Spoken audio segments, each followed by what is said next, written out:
आत्मनिर्भर मध्य प्रदेश का road map तैयार करने के लिए वेबिनार का आयोजन। मुख्यमंत्री शिवराज सिंह चौहान करेंगे शुभारंभ। 4 दिन तक चलने वाले सत्र में 130 विषय विशेषज्ञ होंगे शामिल। सीएम शिवराज ने प्रदेश के नागरिकों से भी मांगे सुझाव।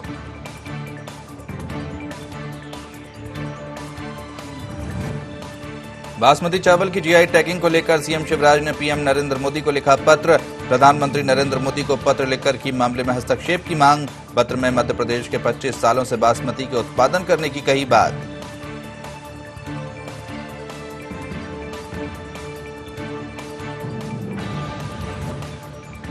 रायपुर में आज से अनलॉक, दुकानें खुलने का अलग अलग वक्त तय। रविवार को सारे बाजार रहेंगे बंद। 8 से 4 बजे तक खुलेंगी किराने की दुकान।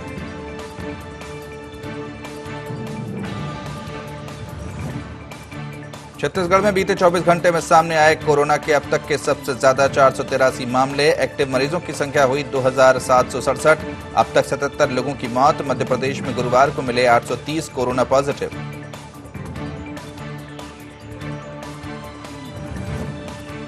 और भूपेश सरकार ने कोरोना संक्रमितों की मौत का ऑडिट कराने का लिया फैसला। सरकार ने राज्य स्तरीय कोर कमेटी का किया गठन। 4 सदस्यीय टीम में यूनिसेफ के हेल्थ स्पेशलिस्ट भी शामिल।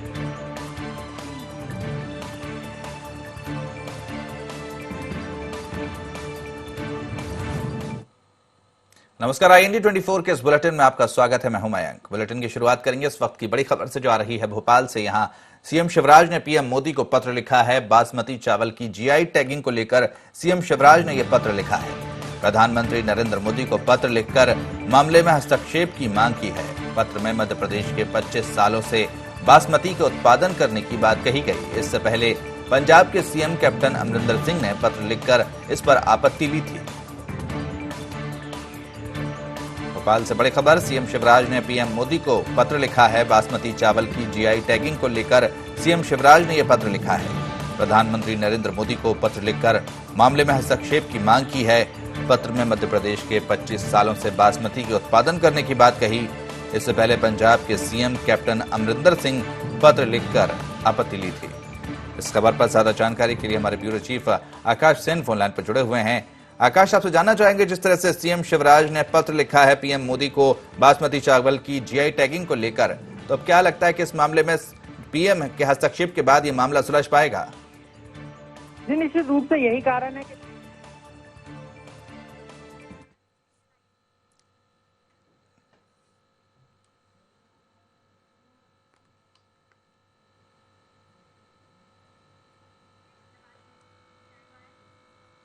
तो आत्मनिर्भर एमपी के लिए वेबिनार का आज शुभारंभ होने वाला है, तो सीएम शिवराज इसका शुभारंभ कर रहे हैं। चलिए आपको सीधे लिए चलते हैं।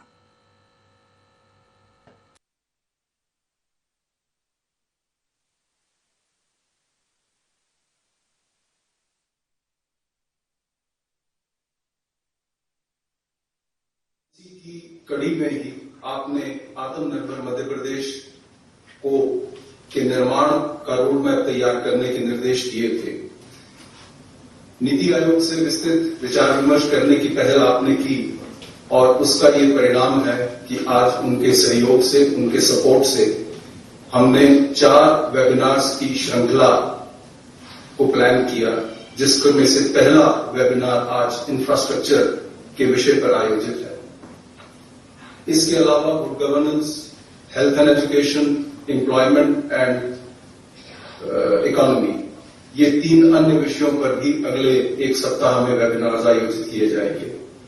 आज के वेबिनार में सर अभी तक लगभग 80 पार्टिसिपेंट्स ने ज्वाइन किया है, जिसमें माननीय मंत्रीगण भी सम्मिलित हैं और विशेषज्ञ विभिन्न सेक्टर से, भले वो गवर्नमेंट हो, प्राइवेट हो, एकेडमिक इंस्टीट्यूशंस हो, फाइनेंशियल इंस्टीट्यूशंस हो, इंटरनेशनल ऑर्गेनाइजेशंस हो, उन्होंने ज्वाइन किया है। और मुझे भरोसा है सर कि दिन भर के डेलिब्रेशंस में हम उनके अनुभवों का पूरा लाभ ले सकेंगे। मुझे ये बताते हुए सर बड़ा संतोष है और बड़ा हर्ष भी महसूस होता है कि जिस प्रेरणा से और जिस भावना से नीति आयोग ने शासन का सहयोग किया है, उसे एक्सप्रेस करना तो संभव है, बट उसको अनुभव करना एक अपने आप में बिल्कुल ही विभिन्न प्लेन का अनुभव रहा है। तो मैं शुरुआत में ही उनका आभार व्यक्त करना चाहता हूं, विशेषतः श्री अमिताभ कांत जी का, जिन्होंने इस वेबिनार को प्लान करने में, पार्टिसिपेंट्स का चयन करने में, विषयों को निर्धारित करने में, सबसेट्स को बनाने में उन्होंने और उनकी टीम ने हमारा पूरा मार्गदर्शन किया और हमें पूरा सहयोग दिया। मैं सर अधिक समय नहीं लेते हुए मैं आपकी अनुमति से निवेदन करना चाहता हूं श्री अमिताभ कांत जी को कि वो इस वेबिनार के बारे में और इस पूरी परिकल्पना के बारे में अपने विचार रखेंगे। माननीय मुख्यमंत्री जी, मंत्रीगण तथा राज्य सरकार और नीति आयोग के मेरे सारे सहयोगियों, सर ये हमारे लिए नीति आयोग में बड़े अत्यंत प्रसन्नता की बात है कि मध्य प्रदेश सरकार ने अगले 3 वर्षों में एक आत्मनिर्भर मध्य प्रदेश बनाने के लिए अपनी कार्य योजना तैयार करने में नीति आयोग की विशेषज्ञता को शामिल करने तथा उपयोग करने का निर्णय लिया है। सर मैं इतना ही कहना चाहूंगा कि हमारी पूरी टीम, हमारे सारे एडवाइजर्स मध्य प्रदेश सरकार के साथ मिलकर काम करेंगे और एक पार्टनरशिप में काम करेंगे और सर अगले 3 वर्षों में मध्य प्रदेश को नंबर 1 स्थान पर लाने की हमारी पूरी कोशिश रहेगी। सर जहां कोविड से अनेकों चुनौतियां आई हैं, वहीं ये हमें नए सिरे से सोचने और बेहतर पुनर्निर्माण का अवसर भी प्रदान करती है। हमें अपनी संरचनाओं और प्रणालियों पर पुनर्विचार करने तथा सेवा वितरण के लिए अधिक कुशल और सरल मॉडल विकसित करने की आवश्यकता है। सब भूभाग की दृष्टि से मध्य प्रदेश देश का दूसरा और जनसंख्या की दृष्टि से 5वां सबसे बड़ा राज्य है। राज्य की शक्ति के रूप में विशाल युवा आबादी तथा श्रम शक्ति की भागीदारी, समृद्ध संस्कृति, समृद्ध जल संसाधन एवं व्यापक परिवहन नेटवर्क है।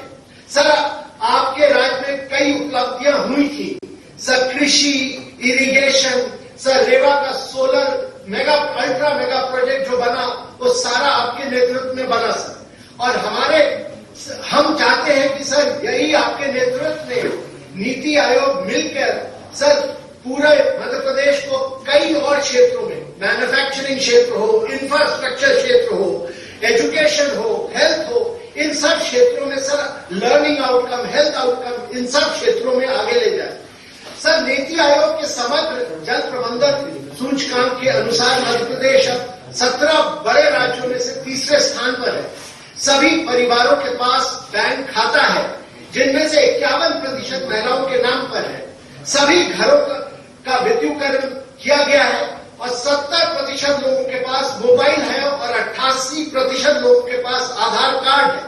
प्राथमिक क्षेत्र में दूर सकल घरेलू उत्पाद के संगठन में वैश्विक और भारतीय बदलाव के बावजूद मध्य प्रदेश ने पिछले 1 दशक में कृषि के हिस्से में बहुत बड़ी वृद्धि के साथ इस प्रवृत्ति को बढ़ा दिया है, जो सिंचाई और केंद्र सरकार के न्यूनतम समर्थन मूल्य एमएसपी नीतियों में सुधार से प्रेरित है। सभी बड़े राज्यों में सकल मूल्य वर्धन जीवीए में प्राथमिक क्षेत्र का उच्चतम हिस्सा है। सर नीति आयोग ने अपने अनुभव और विशेषज्ञता के साथ राज्य की स्थिति को अच्छी तरह से अध्ययन किया है और राज्य को देश में अग्रणी राज्यों में से नंबर 1 बनने के लिए विशिष्ट सिफारिशें तैयार की हैं। इन सिफारिशों को कार्य समूह चर्चा के दौरान सर हमारे सारे एडवाइजर्स प्रस्तुत करेंगे।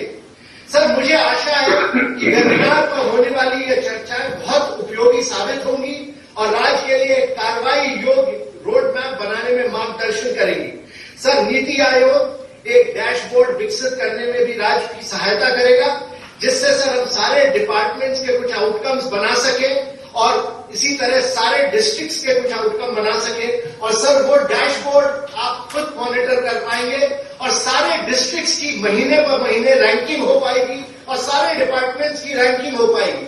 तो सर हर महीने आपको पता चल पाएगा कि कौन डिस्ट्रिक्ट नंबर 1 पर है, कौन डिस्ट्रिक्ट नंबर 2 पर है और कौन डिस्ट्रिक्ट ठीक काम नहीं कर रहा है और इसी तरह कौन डिपार्टमेंट अच्छा काम कर रहा है इन आउटकम्स पे और कौन डिपार्टमेंट ठीक नहीं कर रहा है। सर ये हम आपके साथ मिलकर, चीफ सेक्रेटरी के साथ मिलकर तैयार करेंगे। सर हम आपके साथ पूरी पार्टनरशिप करेंगे और सर आपके लीडरशिप में हम पूरे सारे हमारे नीति आयोग के सारे ऑफिसर्स यहां बैठे हुए हैं, सब लोग मिलकर सर एक अच्छी पार्टनरशिप के साथ पूरा सहयोग करेंगे और मध्य प्रदेश को एक नंबर 1 स्थान पर लाने की हम पूरी कोशिश करेंगे। आपका बहुत बहुत धन्यवाद सर। Thank you sir. मैं माननीय मुख्यमंत्री से निवेदन करता हूं कि वे अपने मार्गदर्शन से हमें अनुरोध है हमसे। नीति आयोग के सीईओ मेरे मित्र, जिन्होंने इस वेबिनार को आयोजित करने में और रोड मैप बनाने में एक रियल पार्टनर की भूमिका निभाई है, मैं उनका हृदय से आभार प्रकट करता हूं। आदरणीय अमिताभ कांत जी, जिनकी प्रतिभा का लोहा सारा देश मानता है, पूर्व केंद्रीय मंत्री आदरणीय सुरेश प्रभु जी, मंत्रिमंडल के मेरे सभी साथीगण, इस वेबिनार से जुड़े हुए अलग अलग विषयों के आदरणीय विशेषज्ञगण, सभी पार्टिसिपेंट, अधिकारीगण, मित्रों, आज का दिन मेरे लिए बड़ी प्रसन्नता का दिन है। मैं कोविड के दौर में चौथी बार मुख्यमंत्री बना, लगभग 4.5 महीने पहले, और पहले कुछ दिन तो कोविड से लड़ाई में दिनों रात जूझते हुए निकल गए, लेकिन इस समय देश का नेतृत्व कर रहे हमारे यशस्वी प्रधानमंत्री श्रीमान नरेंद्र मोदी जी, वो हर चुनौती को अवसर में बदलना जानते हैं। देश के सामने एक एक करके जितनी ऐसी समस्याएं थी जिनका समाधान संभव नहीं दिखता था, धारा 370 से लेकर अयोध्या में भगवान श्री राम की जन्मभूमि पर मंदिर के निर्माण तक बड़ी सहजता और सरलता से एक एक समस्याओं का समाधान किया। और कोविड की लड़ाई में उनके नेतृत्व में पूरे देश की जनता ने प्रखरतापूर्वक लड़ी। हम कोविड से लड़ भी रहे, हम जीतेंगे भी। मैंने भी 2 हाथ कोविड से कर लिए और जीत के वापस लौट आया। लेकिन कोविड के समय प्रधानमंत्री जी ने कहा, चुनौती है लेकिन इसको अवसर में बदलना है। उन्हें एक मंत्र दिया, आत्मनिर्भर भारत का मंत्र। आत्मनिर्भर भारत के पैकेजेस भी अलग अलग दिए। तभी मेरे मन में यह विचार पैदा हुआ, भारत आत्मनिर्भर तब बनेगा जब राज्य आत्मनिर्भर बने, और राज्यों को आत्मनिर्भरता की दिशा में बढ़ाने का प्रयोग मध्य प्रदेश को करना चाहिए। उसके लिए रोड मैप बनाना चाहिए।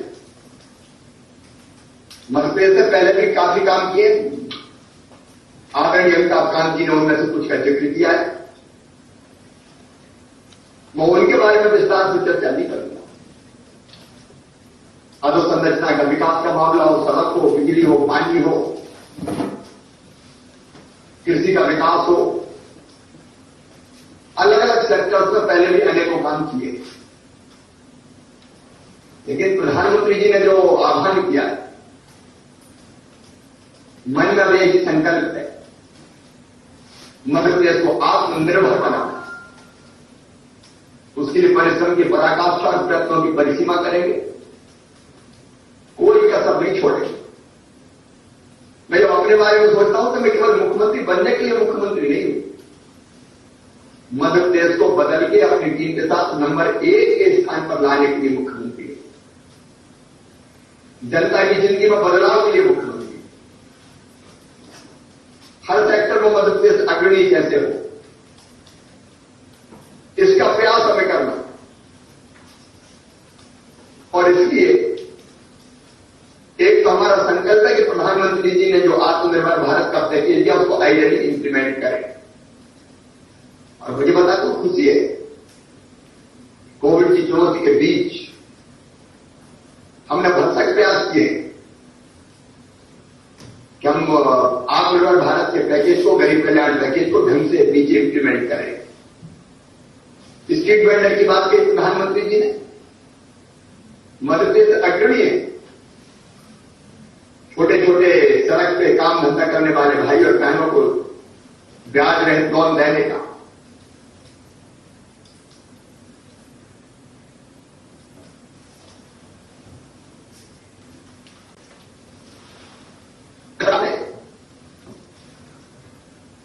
आगे चीजों को इम्प्लीमेंट करें ये प्रयत्न किया है। जैसी बात आई कि कोविड के दौरान के विदेशी कंपनियां भारत आ सकती है, हमने लेबर राज्य में क्रांतिकारी सुधार किए। मध्य प्रदेश से कृषि में जबरदस्त उत्पादन किया किसानों को मैं प्रणाम करता हूं। इस साल ही 1,29,00,000 मीट्रिक टन गेहूं हमने खरीदा, प्रिक्योरमेंट किया है। अन्य के भंडार भरे हुए हैं। हॉर्टिकल्चर भी तेजी से बढ़ रहा है, लेकिन ये हमारे लिए चुनौती भी बन गया है, क्योंकि दाम बेहतर कैसे मिल पाए किसान को, यह समस्या खड़ी हो गई। अब किसी चीज की पूर्ति अधिक हो जाती है, कीमत कम हो जाती है। और फिर मध्य प्रदेश हमने मंडी एक्ट में संशोधन किया और हमने तय किया मध्य प्रदेश में किसान बाध्य नहीं है मंडी में अपना अनाज ले जाने। प्राइवेट मंडियां खुलेंगी, उसमें अनाज बेचे, अपने खेत में किसी व्यापारी को बेच दे, किसी एक्सपोर्टर को बेच दे, किसी प्रोसेसर को बेच दे। एक के बाद एक ऐसे कदम हम लगातार उठाते चले।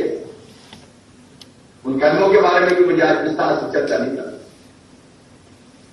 लेकिन जब मैं आत्मनिर्भर मध्य प्रदेश की बात सोचता हूं, हर क्षेत्र में आत्मनिर्भर। कृषि में हमें चुनौती है, हम कृषि उत्पादों का वैल्यू एडिशन कैसे करें, हम अपने कृषि उत्पाद को एक्सपोर्ट कैसे करें। मध्य प्रदेश को बासमती का जीआई टैग मिले, उसके लिए लड़ाई हम लड़ ही रहे। हमने फार्मर प्रोड्यूसर ऑर्गेनाइजेशन की श्रृंखला खड़ी करने का फैसला किया।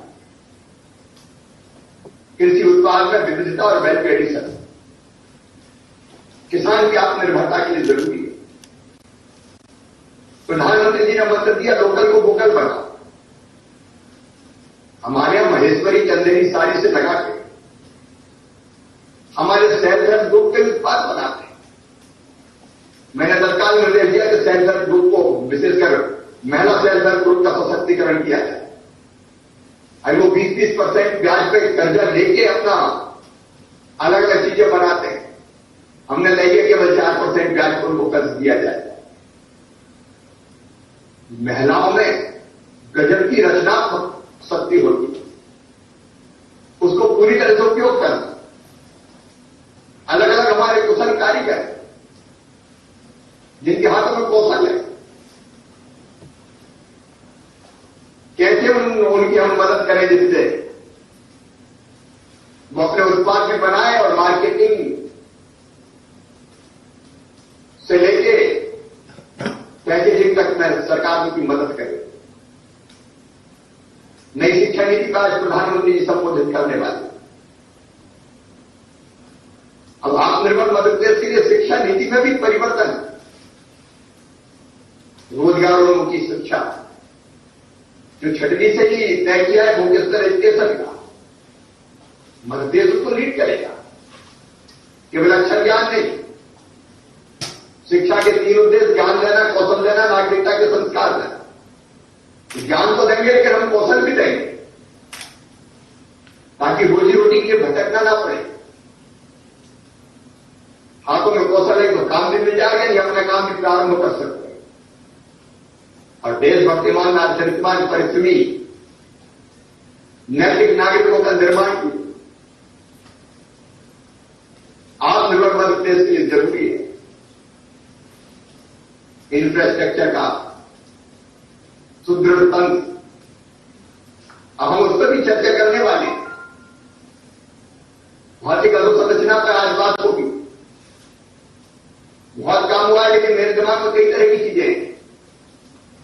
अभी चंबल के दिहड़ों में हमने, जहां कभी डकैत हुआ करते थे, अब डकैत तो बचे नहीं, मारे गए, लेकिन चंबल एक्सप्रेस वे बनाने का फैसला, चंबल एक्सप्रेस वे केवल सड़क नहीं होगी, उसके दोनों तरफ, क्योंकि हमारे पास काफी जमीन हम पड़ी हुई पीहड़ों की, दिल्ली से 3.5-4 घंटे में मुरैना आ जाए, वहां इंडस्ट्रियल क्लस्टर बन सकते हैं, वहां नई टाउनशिप की कल्पना की जा सकती है।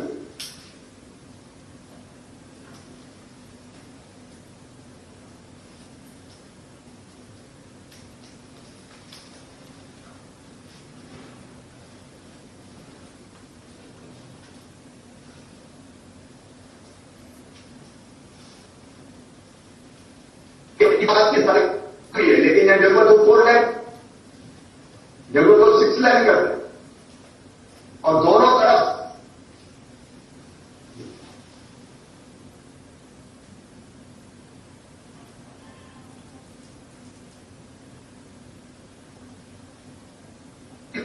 अभी प्रारंभिक विचार में आया, अधोसंरचना केवल कनेक्टिविटी नहीं, अधोसंरचना का उपयोग रोजगार के लिए, अधोसंरचना का उपयोग व्यापार के लिए, और उसके साथ साथ महिला सशक्तिकरण, फिर अलग अलग सेक्टर्स है। अब हेल्थ एक चुनौती है, हेल्थ का इंफ्रास्ट्रक्चर तैयार करना, जब तक नागरिक स्वस्थ नहीं होंगे, सबसे बड़ा धन अगर कोई है तो मानव धन ही है, उसके लिए बेहतर व्यवस्था, ट्रांसपोर्ट का बेहतर सिस्टम, टूरिज्म के क्षेत्र में मदद लेते हैं, काफी काम पहले किया है, लेकिन आवाज संभावना है। हनुमंतिया जैसे टापू हमने विकसित किए, सैलानी जैसे टापू हमने विकसित किए, लेकिन टूरिज्म में रोजगार देने की जबरदस्त क्षमता है, उसका पूरी तरह से हमको दोहन करना है। मध्य प्रदेश देश का दिल है, हम बीच में हैं, चारों तरफ मध्य प्रदेश से देश की चारों दिशाओं में सामान भेजा जा सकता है, ड्राईपोर्ट हमारे पास है, लॉजिस्टिक हब मध्य प्रदेश बन सकता है, उस पर भी हम लोग चर्चा करने वाले हैं। अर्बन डेवलपमेंट, उसके नए आयाम है, उस पर भी विस्तार से काम करना है। और अर्बन डेवलपमेंट की जब हम बात, तो गरीबों को वहां स्थान कैसे मिले, झुग्गी झोंपड़ी रहित कैसे हो, इसलिए अर्बन डेवलपमेंट में गरीबों के लिए स्थान, उनके मकान, प्रधानमंत्री जी का सपना है, सबका घर हो अपना, उस दिशा में काम करना है। फिर हमारा रियल एस्टेट सेक्टर कैसे उठे, क्योंकि अर्बन डेवलपमेंट और रियल एस्टेट एक दूसरे के पूरक है। ऊर्जा के क्षेत्र में काम करना है। अभी प्रधानमंत्री जी ने रीवा के हमारे 750 मेगावाट के सोलर पावर प्लांट का लोकार्पण किया। अभी मुरैना में, छतरपुर में हमारे रतलाम, मंदसौर, नीमच, शाजापुर, वहां सोलर की अपार संभावनाएं, पानी जो बांधों का है उनमें सोलर पैनल बना के, बिछा के वहां से ऊर्जा पैदा करना, पानी के वाष्पीकरण को रोकने का प्रयास भी करना। ऊर्जा सेक्टर में काफी काम हमको करना है। एक नहीं, ऐसे अनेकों सेक्टर है। फिर बड़ी समस्या है रोजगार की, रोजगार में सबसे जुड़ा है। लेकिन जैसा अमिताभ जी बता रहे थे, मध्य प्रदेश में जल संपदा, खनिज संपदा, वन संपदा, हम अपनी खनिज संपदा का बेहतर दोहन कैसे कर सकते, उस पर आधारित उद्योग कैसे लग सकते, कच्चा माल क्यों बाहर जाए, उसकी प्रोसेसिंग मध्य प्रदेश में क्यों ना, प्राकृतिक संसाधनों से भरपूर मध्य प्रदेश। और इसलिए इन सारे सेक्टर्स में अलग अलग काम करने की अपार संभावना है। अर्थव्यवस्था को गति देना, कोविड ने अर्थव्यवस्था की कमर तोड़ दी, लेकिन हम निराश होकर बैठ ही नहीं सकते। मैंने रेवेन्यू अर्निंग डिपार्टमेंट की समीक्षा की थी। हम कैसे रेवेन्यू जनरेट कर सकते हैं, बढ़ा सकते हैं, उनको सोच नहीं होगा। हाथ पे हाथ रख के हम बैठ नहीं सकते कि क्या करें, पैसे नहीं है। उस पर हमें ध्यान देना है। और कुल मिला के रोजगार के ऐसे अवसर की कोई बेरोजगार ना बचे। उसके कई अलग अलग पहलू है, उससे विस्तार से आप चर्चा करेंगे, मैं ज्यादा समय नहीं लूंगा। तो 11:30 बजे से अलग अलग ग्रुप में डिस्कशन प्रारंभ होना है और आज शाम को इस डिस्कशन के बाद मैं वैसे तो दिन भर कहीं न कहीं मैं जुड़ा रहूंगा वेबिनार से, लेकिन डिस्कशन के बाद जब हम कंक्लूड करेंगे, कंक्लूजन पर पहुंचेंगे, उस समय 5 बजे फिर हम चर्चा करेंगे। मैं एक बार फिर हृदय से अपने सारे पार्टिसिपेंट्स का अभिनंदन करता हूं इस निवेदन के साथ कि ये कर्मकांड नहीं है कि मुझे 3-4 दिन तक कुछ करते हुए दिखना है। ये अंतर आत्मा से मैं कह रहा हूं कि हमारा गंभीर प्रयास है मध्य प्रदेश को आत्मनिर्भर बनाने का। और जो सुझाव देंगे आप, मैं आपको वचन देता हूं, जो इंप्लीमेंट करने लायक है उनको जमीन को उतारने में हम कोई कसर नहीं छोड़ेंगे। 15 अगस्त को जो प्रदेश को संबोधन मेरा होगा, उसमें से जो एक्शनेबल पॉइंट्स इस वेबिनार में से निकलेंगे, मैं उसी दिन जनता के बीच भी उसकी पूरी रूपरेखा बना के और ऐलान करूंगा कि हम ये करेंगे। 3 साल में मध्य प्रदेश कैसे आत्मनिर्भर बने प्रधानमंत्री के सपने के अनुसार, इसका रोड मैप टारगेट है आत्मनिर्भर मध्य प्रदेश लक्ष्य। वो रोड मैप आपके साथ बैठ के हम बनाएंगे और मैं आपको ये वचन देता हूं कि जो टारगेट तय हुआ रोड मैप बनेगा, उसको पूरा करने के लिए टारगेट हम शॉर्ट टर्म, मिड टर्म और लॉन्ग टर्म प्लानिंग करेंगे। हम 1 साल में क्या करेंगे, हम 2 साल में क्या करेंगे और तीसरे साल तक हम कहां पहुंचेंगे। और 1 साल में भी जो हम करेंगे उसको भी क्वार्टरली बांटेंगे, 3 महीने में क्या, 6 महीने में क्या, 9 महीने में क्या, 12 महीने में क्या। अमिताभ जी, मैं आपको हृदय से धन्यवाद देता हूं। आप डैशबोर्ड बना के हमें देंगे, उस पर हमारी मदद करेंगे। ऐसी विभागों की समीक्षा भी जरूरत रहेगी, क्योंकि गवर्नेंस एक बड़ा विषय है। अगर गवर्नेंस ऐसी नहीं है कि परिणाम दे रही हो, तो फिर सारी चीजें बेमानी हो जाती। जैसे मूल्यांकन, आकलन और एक टिप्स से हम देख लें कि कहां क्या हो रहा है, क्या अच्छा है, क्या बुरा है, कमियां कहां हैं, ताकि उसको ठीक कर सके। और सिर्फ मेरे मित्रों, आप जो परिश्रम करेंगे चिंतन करके इस मंथन से जो निष्कर्ष निकालेंगे, अमृत निकालेंगे, मैं उस अमृत को जनता तक पहुंचाने में कोई कसर नहीं छोड़ूंगा। एक बार मैं अमिताभ जी विशेष रूप से आपको बहुत धन्यवाद देता हूं, नीति आयोग की टीम को धन्यवाद देता हूं।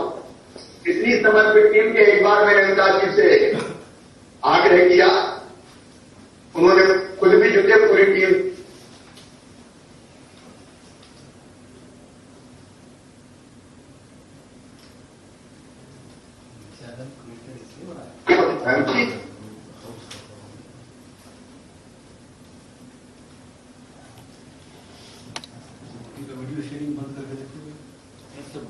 उसको देता हूं।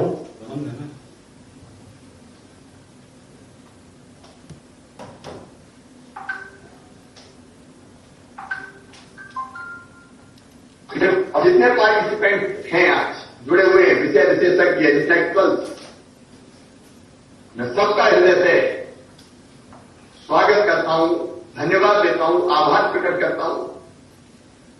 समय समय पर अभी तो हम चर्चा करते रहेंगे 11 तारीख तक, और पूरा रोड मैप बना के फिर आपके सामने प्रस्तुत करके उसको क्रियान्वित करके दिखाएंगे। मेरे मंत्रिमंडल के सारे सहयोगी मौजूद हैं और वो भी अलग अलग सब ग्रुप्स में चर्चा में हिस्सा लेंगे, वो भी पार्टिसिपेट करेंगे। और हम मिलकर एक बेहतर रोड मैप तैयार करेंगे आत्मनिर्भर मध्य प्रदेश का।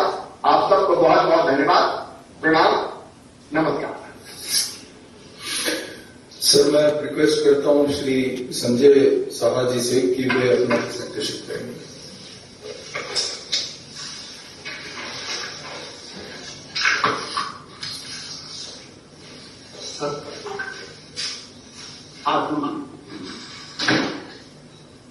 संजय जी, स्वागत आपका। धन्यवाद सर। माननीय मुख्यमंत्री जी, मंत्रिमंडल के सदस्यगण, आदरणीय विशिष्ट अधिकारीगण, सुप्रभात। मैं आपके अनुमति से अंग्रेजी माध्यम से इंफ्रास्ट्रक्चर के विषय में नीति आयोग के सोच प्रस्तुत करना चाहता हूं, जो आपके सामने अभी अगले 10-15 मिनट तक मैं उस सोच को आपके सामने रखने की आज्ञा चाहता हूं। सर, ये हमारी जो एजेंडा है, ये हमने 5 विषय पर इसको अलग अलग करने की आपके सामने प्रस्तुत करना चाहूंगा। पहला है सर, जो हम इंफ्रास्ट्रक्चर का विजन क्या होना चाहिए।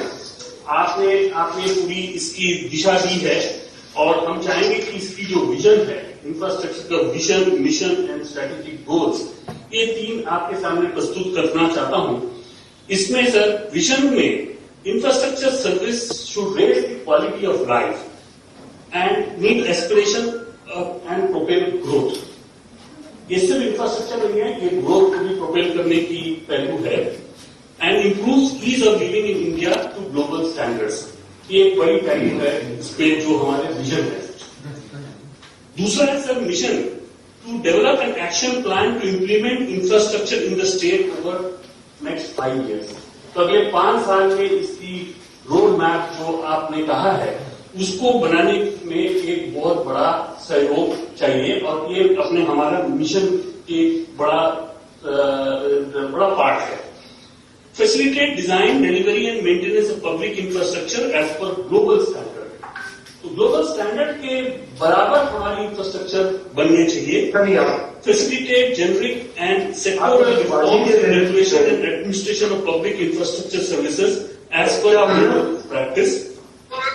Push the state to national rankings in public infrastructure and ease of doing business. ये एक बहुत बड़ा हमारा मिशन हमारी सोच से होनी चाहिए। अगला हमारा स्ट्रेटेजिक गोल है, वो है कि provide a positive and enabling environment for significant private investment in infrastructure.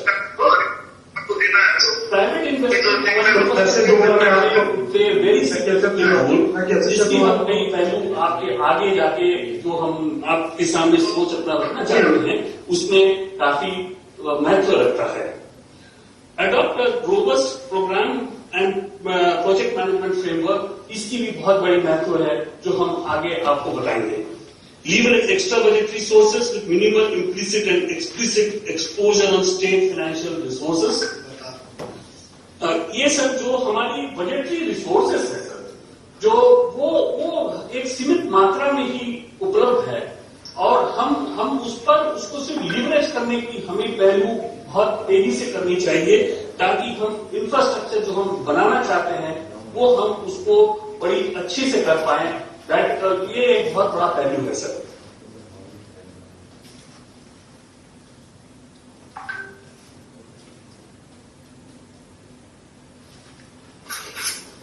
आपका माइक बंद हो गया है Sanjay ji.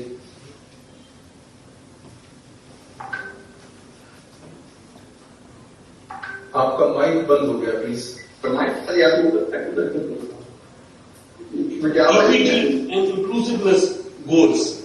Design and construct, maintain public infrastructure to meet disaster resilience goal. ये भी एक बहुत बड़ी महत्व है सर, जिस पर हमको पूर्ण रूप से चर्चा करना चाहिए और ध्यान रखना चाहिए।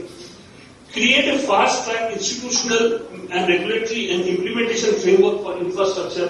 इसकी बहुत जरूरी है। समय सीमा के अंदर इंफ्रास्ट्रक्चर बनाना बहुत बड़ा पहलू है। Leverage technology to enhance service standard, efficiency and safety.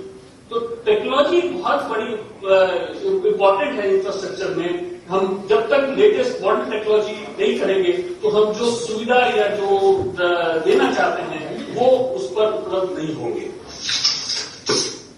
तो सर ये सब देखने के बाद सर जो हमारे एस्पिरेशनल स्टैंडर्ड है, हमने कई स्टैंडर्ड डिफरेंट सेक्टर्स पर कुछ स्टैंडर्ड्स आपके सामने प्रस्तुत करना चाहते हैं।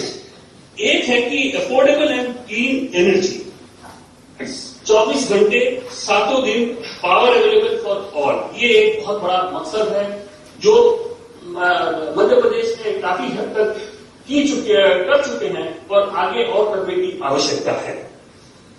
एफिशिएंट एंड ट्रांसपोर्टेशन लॉजिस्टिक में सर कई पहलू हम आपके सामने रखने की इच्छा रखता हूं। Enhance road connectivity to remotest area, उसके बाद सर वर्ल्ड क्लास स्टेशन जो रेल मंत्रालय बना है, जो आपके प्रदेश में बहुत सारे अच्छे रेल जो वर्ल्ड क्लास स्टेशन बन रहे हैं जैसे भोपाल, ग्वालियर, इस तरह का उसमें भी बहुत सारे स्टेट प्रदेश की बहुत सारे इन्वायरमेंट जरूरत है। Airport related infrastructure, urban mobility, bus connectivity and connectivity to be provided in 800 metres of house, ये हमारा एस्पिरेशन है सर। हर लोगों के घर के 800 मीटर के अंदर हम कोई पब्लिक ट्रांसपोर्ट की सुविधा दे पाए, कोई मेट्रो स्टेशन दे पाए या कोई बस स्टेशन दे पाए। हाउसिंग एंड वाटर सप्लाई में sir housing for all by 2022 प्रधानमंत्री आवास योजना के तहत या और भी अफोर्डेबल हाउसिंग स्कीम जो इसकी कंस्ट्रक्शन, उसकी हम कुछ पहलू आपके सामने रखना चाहेंगे। All households to have piped water supply meeting national standards by 2024. इसके अलावा सर डबलिंग फार्मर्स इनकम एक बहुत बड़ा पहलू है कि वो हमारी जो किसान हैं उनके through increased irrigation and micro irrigation coverage, integrated agro logistic systems from farm gate to end consumers, storage, processing, packaging, transportation, market and digital infrastructure, इसमें बहुत सारे काम करने की आवश्यकता है। Suitable, sustainable and smart cities, water waste collection, treatment, recycling of national standards in all towns across cities, smart city infrastructure for mobility, entertainment, business, high quality riverfront and safety. Disaster resilience, design and construct public infrastructure to meet disaster resilience standard in infrastructure, इसकी पहलू हम पहले आपसे कर चुके हैं। Leverage technology for public good, ये भी है कि उत्तम टेक्नोलॉजी लाने से हमारी जो सुविधाएं हैं वो भी और उत्तम बनेंगे, इसकी भी पहलू हम आपके सामने रखना चाहेंगे। अब सर ये सारी बात कहने के बाद ये विषय आती है कि हम इसकी इम्प्लीमेंटेशन कैसा करें। तो इम्प्लीमेंटेशन चैलेंज बहुत बड़ा इंपॉर्टेंट चीज है कि अगर हम इसको डिलीवरी चाहते हैं और समय सीमा में चाहते हैं तो उसकी डिजाइनिंग, प्लानिंग बहुत आवश्यक है। तो रोल ऑफ अथॉरिटी, कंस्ट्रक्शन करना है, इंप्लीमेंट करना है, प्रोजेक्ट मैनेजमेंट फ्रेमवर्क क्या होगा और फाइनेंसिंग कैसा करेंगे, इसकी पैसा कहां से लाएंगे, इसको हम करेंगे कैसा, इस पर सोच रखना बहुत जरूरी है। सर अथॉरिटी हमेशा ये सोच में पड़े रहते हैं कि ये मैं खुद करूं या किसी कंसेशन से करूं, इसकी कई पहलू हमेशा अथॉरिटी के सामने आते रहते हैं और इसकी कोई सटीक उपाय या सटीक निर्णय न लेने पर इसकी हमेशा ये विलंब होती है और उसको हमें शुरू से इस पर ध्यान रखना चाहिए। इसमें सर जो हमने कहा है कि अगर सूटेबिलिटी में अगर ये लॉन्ग टर्म एंड प्रेडिक्टेबल हमें है तो हमेशा इसको हमें प्राइवेट बुनियादी से इसको करने की पहलू करना चाहिए। अनसूटेबिलिटी, जो प्रोजेक्ट जिसकी कोई जानकारी नहीं है, जिसको हमें मार्केट में इसकी एक्सेप्टेबिलिटी नहीं है, उसी पर हमको करनी चाहिए सर। इसके बाद सर जो हम आपके सामने रखना चाहेंगे, बहुत बड़ी विस्तृत काम नीति आयोग ने किया about program and project management. Sir हमेशा आप देखेंगे जितनी प्रोजेक्ट हम करना चाहते हैं वो ना तय समय में ना तय खर्चा में पूरा होता है। इसकी मेहनत को बहुत सारे कारण इसके पीछे हैं। जिसके लिए एक टास्क फोर्स नीति आयोग के सीईओ की अध्यक्षता में बनी, जिन्होंने इस पर एक रिकमेंडेशन पिछले साल मई महीना में दिया और जो सारी स्टेट गवर्नमेंट को दिया गया, उसकी कुछ मूल्य पॉइंट मैं आपके सामने रखना चाहूंगा। सबसे बड़ा इसकी एक रिकमेंडेशन ये थी कि in emphasis on investment in freeway activities. कोई प्रोजेक्ट करने के पहले हमें तैयारी हमारी पूरी तरह नहीं होने पर ये प्रोजेक्ट आगे जाके काफी कठिनाइयां ये करती है कि सामना करती है और वो समय पर वो खत्म नहीं होते कार्य।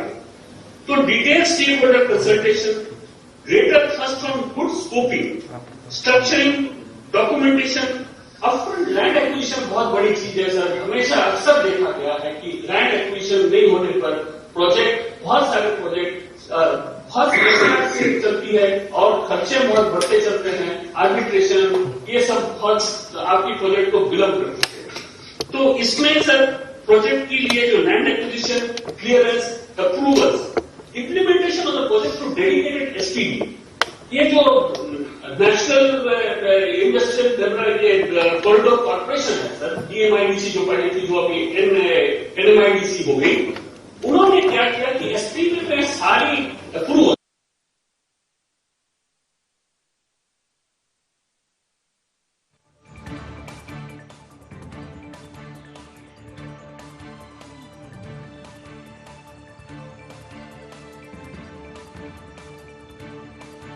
एमपी वेबिनार का आज शुभारंभ किया गया। सीएम शिवराज ने इसका शुभारंभ किया। इस मौके पर उन्होंने कई बातें कही। उन्होंने कहा कि प्रदेश के विकास की दिशा में सरकार ने कई काम किए हैं, किसानों के लिए सरकार काम कर रही है। प्रधानमंत्री हर चुनौती को अवसर में बदलना जानते हैं। तो फिलहाल वक्त एक छोटे से ब्रेक का, जल्द हाजिर होंगे कुछ और खबरों के साथ।